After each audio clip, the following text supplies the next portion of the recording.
and it's also quite hardy. So these can grow to get 2, 4, sometimes 8 feet tall. So it's something that you're going to use as a house plant. It really isn't a size where you're going to put it into a habitat. And if you did put it into a habitat while it were small, not a good idea. It is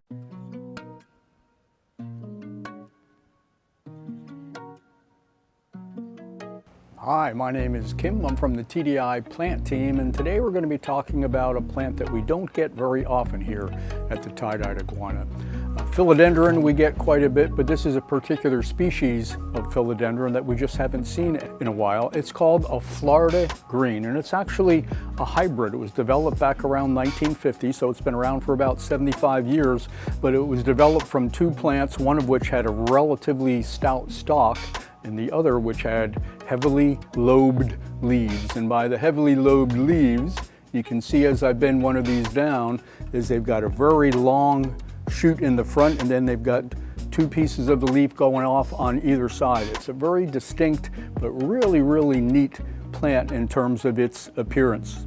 It's a semi-tropical, so it likes to have moist soil but not wet soil, and it's also quite hardy. So these can grow to get 2, 4, sometimes 8 feet tall. So it's something that you're going to use as a house plant. It really isn't a size where you're going to put it into a habitat. And if you did put it into a habitat while it were small, not a good idea. It is not pet friendly. So whether you're using it as a house plant or whether you're thinking about putting it up into a habitat, just keep that in mind. From a soil perspective, probably about 1/3 perlite, and put a little bit of peat in the soil and maybe even a handful of bark to make sure that it's really well drained. Using it as a house plant, generally speaking, you're going to put a saucer underneath of it. If that saucer has got water in it, you're watering it a little bit too aggressively. That saucer should stay pretty well dry. It likes to have moist soil, not wet soil. And it does like the humidity, so misting it is really a pretty good thing. And as it grows, you can see it'll be putting out some shoots. As we can see here, some of those tendrils.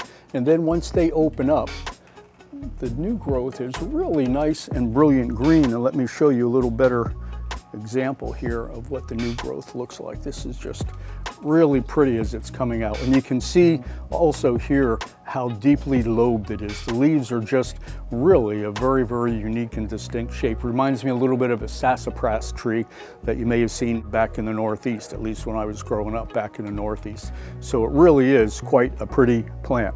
Sunlight, it likes indirect sunlight. You don't want to get it into direct sunlight.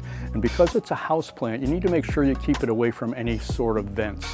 Now I say house plant, but you can certainly bring it outside during the summertime, during the springtime.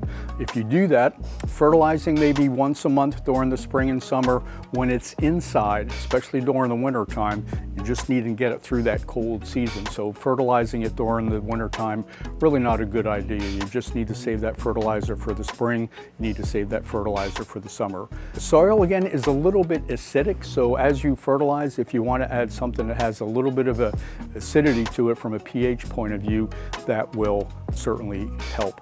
Our plant care sheets are really kind of interesting, so when you come into the store, take a look at these. There's really a lot of fun facts on there that will give you some interesting things about all of our plants. 65 to 85 degrees, as an example, is a good temperature for your Florida Green.